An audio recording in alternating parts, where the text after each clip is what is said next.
The Joe Rogan Experience. Happy Sober October. This is the first podcast ever where Marshall is in the room. Oh my gosh, I feel so honored. We are honored. This is a special one. He's just exhausted, and I knew he wanted to just lie down next to me. My dog always comes through the YouTube show, and we're always like, oh, she's going to knock over the lights in the middle, but you see her come in and out in the edits. Well, when Red Band and I used to do the podcast back in the day, we used to do it in my office in my house when my kids were really little. So I'd hear like screaming and crying in the background, you know, she took my toy, something like that, you know.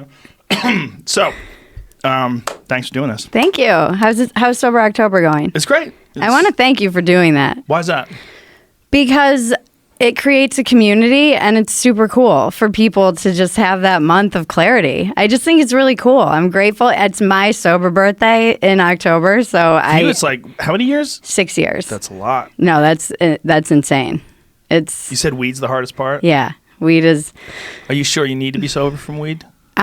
Yeah, I've tried. Because here's the thing. Here's the kind of, you really want to know what kind of addict I am. I can do it for a while. I've tried. So I was in rehab when I was 19. Whoa. For heroin. Oh, Jesus. And I started using everything when I was 12, 13 years old. Well, not everything, but I mean, I started drinking and smoking weed. Where'd you grow up? All over. I moved every year and a half. It's a long story. My whole thing sounds like an improv and like I'm making it all up, but it was just chaotic upbringing. But I'm from the East Coast, and then I graduated from high school in Minnesota. So to give you, we just moved a lot. I went to like 11 schools in 12 years. So I started drinking really young. I started smoking weed right around when my parents got divorced. And then I was pretty much a daily smoker from the day that I found weed. It was like, Really? Like, oh my God. I like 14. I loved was it. it. A release? Was it an escape? Was it just a perturbance of normal consciousness? You know, my upbringing was kind of chaotic. And honestly, I think that I owe weed a debt of gratitude because I don't know that I could have been fully present for what was going on in the house, and not like killed myself or done something worse. It was just too much for like a small developing brain to handle, and Jesus. weed put enough of that nice like fuzzy distance between me and the like chaos. That's a good name for a band. Fuzzy distance. Fuzzy distance. I'm gonna start it. It's just gonna be me alone crying on stage. God damn, I had no idea. It was good, except then it escalated after I was drugged and raped when I was 18. Oh, Jesus. Sorry, not to get heavy. It's part of my story. It's horrible, but bad shit. Like one of the things that I've had to come to terms with is, you know, I don't blame myself for that happening, but I do have to take responsibility for the fact that when you're a woman or a girl and you're out getting blacked out, and in this instance, you're around people who are bad, things happen that are not good. It sucks, but, you know, if I had daughters, I would be like, watch your fucking drinks and like be careful and don't try not to black out because you don't know what is going to go down. There are so many people that I know that have been drugged. So many. I know. So many. I know. The thing about that's so weird to me. Well, I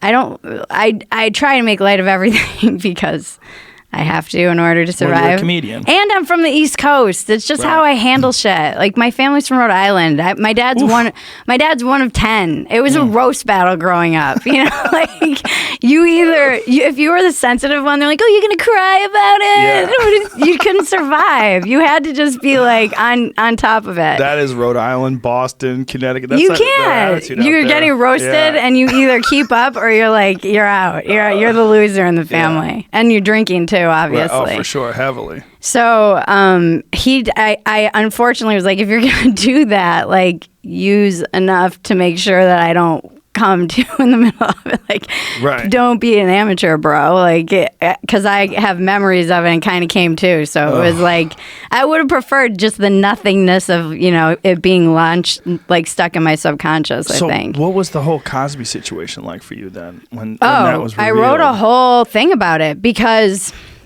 I wrote this piece on Medium, Bill Cosby raped me kind of, because when I because it's a little clickbaity. Because when all that stuff came out, I was like, oh, really, ladies? Like, you're going to come forward now? And I had to stop and, like, evaluate my own cynicism and just response to that. Right. And writing is pretty much how I process everything. It always has been. And so I'm like, I'm just going to write about this and see what comes through. And essentially it was that internalized shame that I had been holding on to. I was projecting it onto these women who were, because if a bunch of girls from Minnesota came forward and said, this sleazy dude, drugged us and raped us back in the 90s. Yeah, I'm 40. So yeah, it was like the 90s.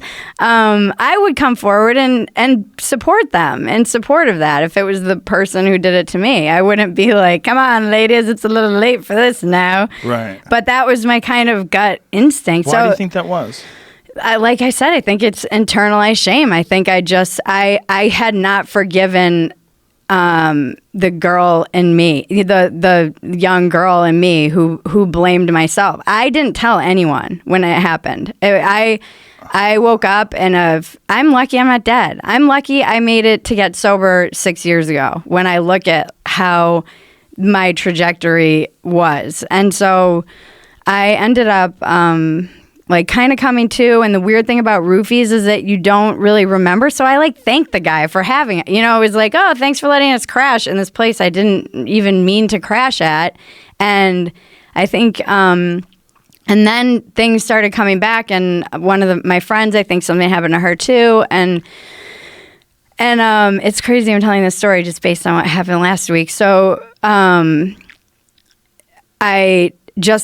we went to the Apple River, which was this place in Minnesota, and I got blackout drunk for the next 5 days. I couldn't handle it. I felt ashamed because I was drinking underage. I was working in a restaurant. I had a lot of older friends. We were downtown in Minneapolis. I felt super cool. And my friend and I both have the exact last memory. And then I have memories of crawling around on the floor and trying to find a phone, just bad things. And I always hesitate to tell them too because I know there are guys they're like, yeah, tell me more. Just kidding. Defensive mechanisms. And so then I just went bananas. I started doing hard drugs that year. And you think you did that as a response to that memory? Oh yeah, definitely. I mean, I think I just was trying. I was already running from so much. There had already been and that was a tipping point? Yeah, my stepdad was a little crazy. I don't really publicly talk about it all that often, but it was whatever. Crazy stepdad. You're right. I think you can figure things out. And it was really chaotic, and then that kind of escalated my drug use. I found hard drugs. And then I tried speed and meth, and I hated it because my brain already races. I don't need any help with that. That's rare though that somebody doesn't like speed and meth. Ugh, I hated it. Most hated people it. Get on that stuff. No. Lucky. I don't. I loved heroin. I didn't get lucky. Well, heroin is like that maternal womb thing. Right? I think it's also I don't need stimulation for my brain. I need. I always wanted relief from this. Were you snorting it? What? Heroin. Yeah, and smoking it. And did you ever get to the point of shooting it? It was right before I quit. So once, and then I was like, I'm gonna die, essentially. Because you realized, I was 89 pounds and 19. I totally had one of those Hallmark movie moments. I had been out here with a boyfriend, and he had a movie, and we were just. It was like a Sid and Nancy movie. I was doing so much blow. I had delusions of He had a movie, meaning he was making a movie? He was in one. Oh, he's in a movie. And we were out here, and it was just chaos. And we were it was the shit that I did. How did you get into comedy? That was not for a while, thank God. I got dared to do that in 2010, basically. And really? So somebody dared me to do it, and the Comedy Store is where I popped my cherry.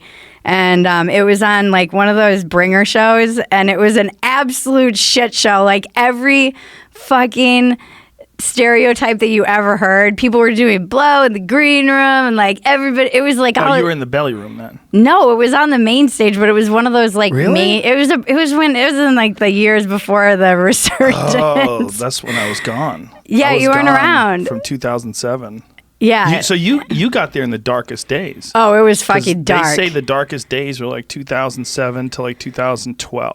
It was dark. And then my set went okay enough that I decided I wanted to like do it again. But that was many years after the like trajectory. So long story short, I ended up in rehab at 19. And I was there for 7 months. 7 months? I was in a halfway house.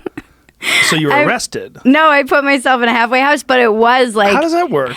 It's like... Can you put yourself in jail? No, it's not jail. Then how come you could put yourself in a halfway house? Because a halfway house is like that in between jail. It's not mandatory. So they let you put yourself. They're like, hey, look, I'm fucked up. You mind if I just hang out here for a while? I couldn't go home because of my home stuff, and God. I basically, after 2 weeks, my insurance was up, and they're like, okay, you're free to go home. I'm like, nah, I can't go home. I'm gonna do drugs in like 2 minutes, and so they let you stay. No, I took a bus and put myself on general assistance. And Minnesota, the joke is it's Minnesota, land of 10,000 treatment centers. It's like a great place to get sober. And so I put myself on basically welfare. And then I found a place, and I'll never forget it. I called this place, and the woman answered, and she was like, I was like, hi. And I had some guys try to do stuff to me. So I was looking for an all-women's place. And this woman was like, I was like, hi, what's it like here? She's like, you ever heard of boot camp? I was like, sounds perfect. I needed that structure. I needed something. And so I basically, because I was on welfare, they accepted me. And it was like me, and I was the only white girl. I was by far the youngest. It was basically a lot of women just who the judge said, like, go to this program for 3 months and you won't go to jail. It was nuts. Dude, that's an education. Oh, yeah. I mean, I realized what a privileged little spoiled brat I was, that's for sure. And then I also hide behind that, so I never wanted to share anything. And they're like, it's all relative, everyone has their problems.